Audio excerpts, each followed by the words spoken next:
Ah, I don't think I'm going to be sitting into so many of these shots today.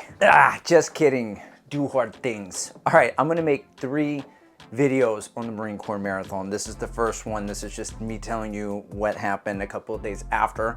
I will do a full recap for my second video. And lastly, I'm going to do a Marine Corps Marathon mile by mile video. So if you're interested in running the race and you want to know what it looks like, what it feels like to run the race and all about it, you can watch that one. That one's for search engine optimization. So yeah, this little video that we're doing right now is just to give you a reason why I underperformed at the Marine Corps Marathon. And I say reason instead of excuse, because there's a difference between the two of them. You'll Google it, right? Excuse is like something like I didn't hit my goal because something out of my control over there, it's not my fault, or otherwise I would have. And a reason, which this is a reason, is when it's 100% totally my fault, which it is. So what is it? Why did I run a 3:10 and some change at the Marine Corps Marathon versus something closer to a sub 250, which all my fitness indicated? And it's something called overtraining syndrome. Okay, now you may be thinking, Andrew, how could you overtrain? You have a coach. Doesn't your coach give you a plan? He does. Matt Fox does. He gives me like 2 weeks at a time, and I do the workouts. I did the workouts and I did the long runs. But in between all of that mileage, I just sprinkled in more wherever I possibly could. I did doubles when I probably shouldn't. And my easy runs, if I'm being honest, probably weren't all that easy. And my rationale was like, hey, if I'm still hitting my splits and doing my long run, what does it matter? Just stack the mileage. Guys, I even made a video right here, right? Remember this one? Should I go for 3? Should I go for 250? And many of you guys were like, yeah, Drew, don't. Think about it. Just get the 3. Don't push it. Your fitness may say you're in 250. Just get the 3. And I was like, I'll do you one better. I think my last race predicted time before this all went down was like a 240, 259. I was doing way too much. It was a risk.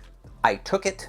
I went over the line, and well, I guess now I know where that line is. Oof. All right, now briefly, overtraining syndrome, it's an actual thing. Yeah, like a whole medical condition, an injury. I didn't know that. Anytime someone said that they had overtrained before race, I thought they just showed up to race day with dead legs, or like they had been training so much that their body was kind of fatigued and they went out to do a workout or a long run and they weren't really able to hit their splits.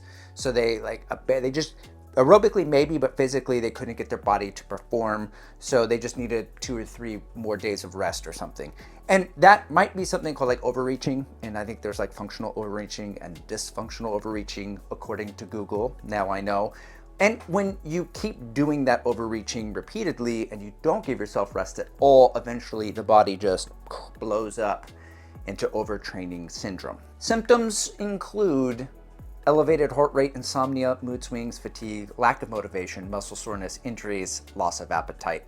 I had all these things, and it was really like a blowfish just like blowing up, or like Chernobyl, but without radiation and more like just cortisol levels, just stressing me out, man. Insomnia, just having panic attacks at night for no reason. And very sadly, guys, the only solution to this syndrome is rest, like a lot of rest. We're talking like 4 weeks minimum to maybe 3 months of rest. Guys,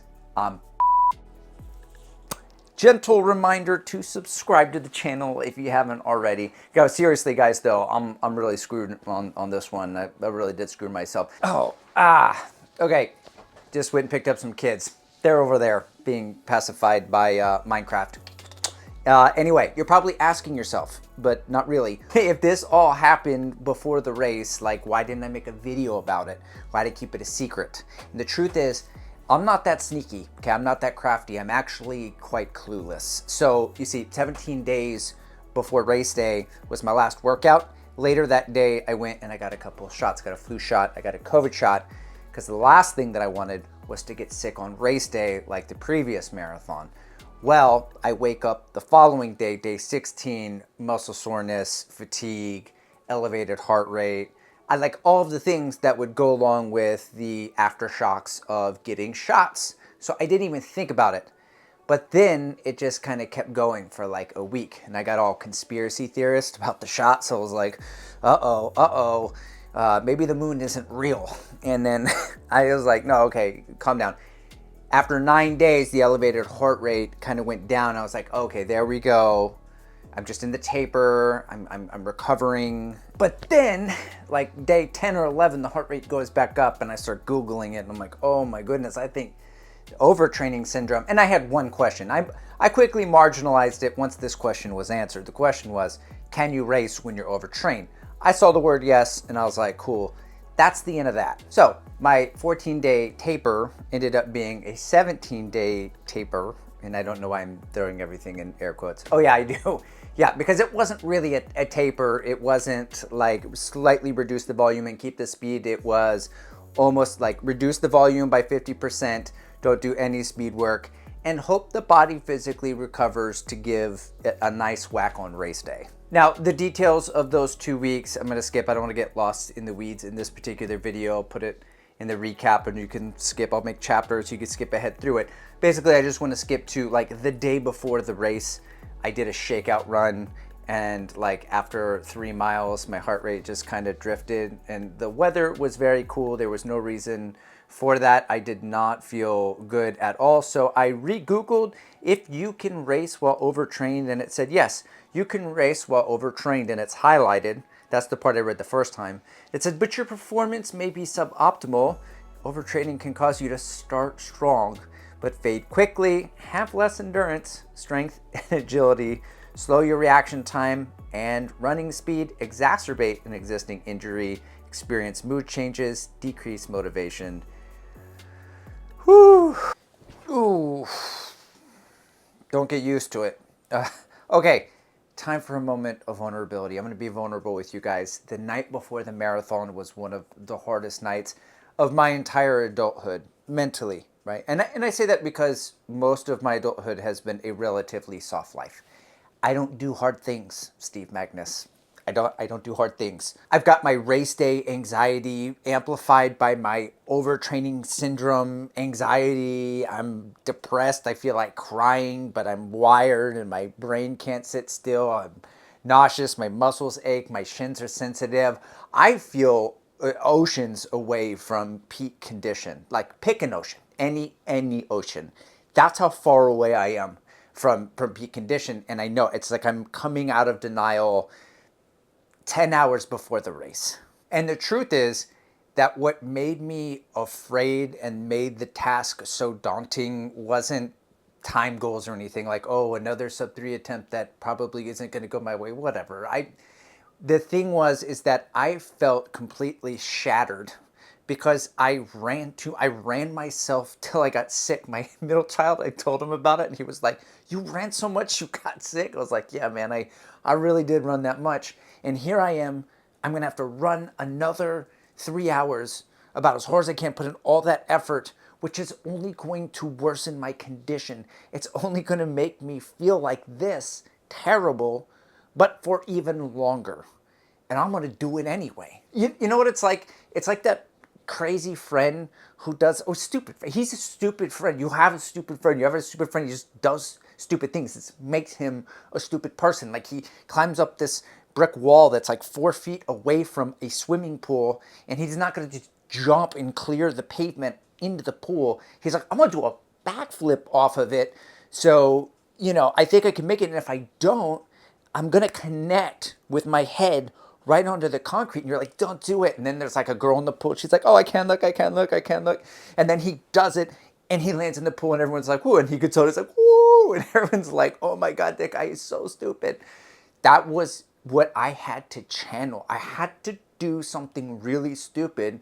It just channeled that guy. His name is Jordan Brower. I had to channel him and be like, yeah, I am going. And if I don't make it into the pool, my head's going to split open, but we're going to do this thing. So I grabbed my bits and I nutted up and I went down to the start line with the help of my wife. Actually, without my wife's help on this journey, I don't think I would have made it to the start line. God, I just love you so much. It hurts sometimes.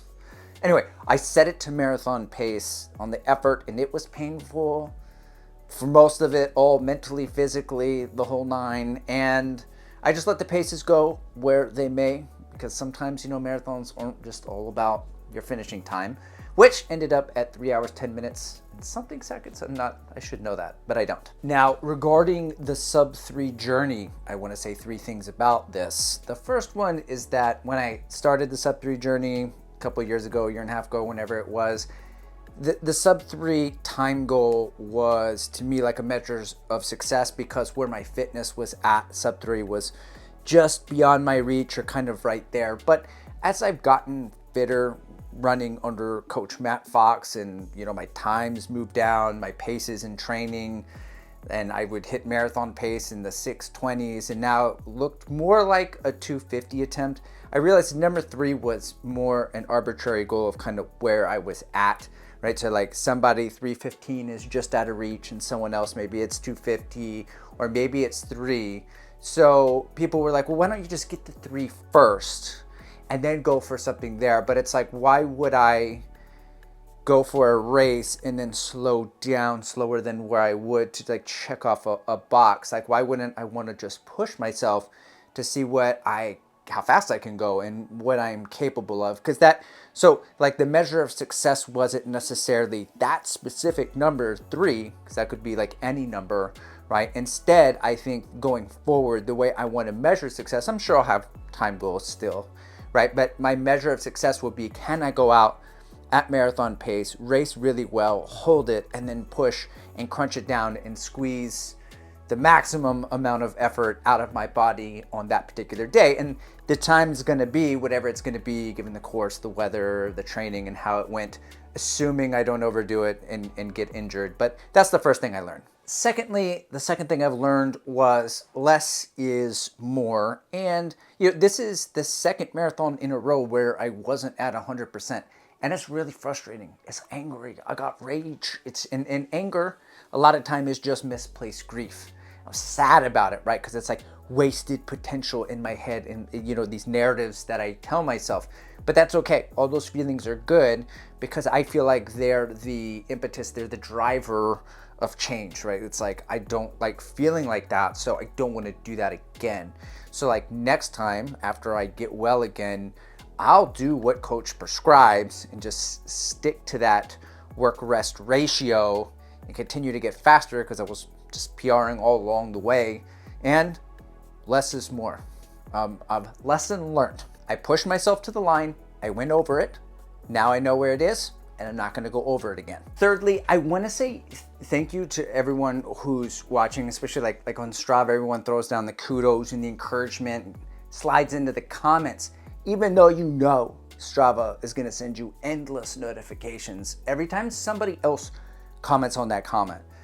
I forget the amount of support until I run a marathon, and then I see it and I'm like, wow, that's too much. It's overwhelming. And I really have to slow down to take it in and appreciate all of you guys. Some of you have said like, hey, keep your head up, don't get your head down, and I do want to let you know that any marathon that I run and I don't PR, I will never feel like discouraged or distraught about my self-centered time goals or whatever, right? Like every marathon is worth celebrating, and in the sickest way possible, a very hard-fought marathon full of suffering is really kind of fun, I think. Or maybe I just have a problem. I also want to say thank you to my brother Kyle and his wife Olivia, my sister-in-law, and their little baby Layla, so cute, for hosting me, for all of the crowd support. What a raucous crowd. This had the feels of a major. We're going to get into it. I'm going to do a whole Marine Corps video recap and then the mile by mile. Highly recommend it. Such an awesome race. And overall, I'm very proud of the effort I put in. Because like I said, I don't do hard things. This might have been the hardest thing. So anyway, thanks for watching. More to come. End of week. I got time. I got time for YouTube now, because I ain't running anytime soon. Keep the same energy. Work on being better when I'm 70. Your drip is just a water spring. I drip different, just the 7 seas. I deal with life.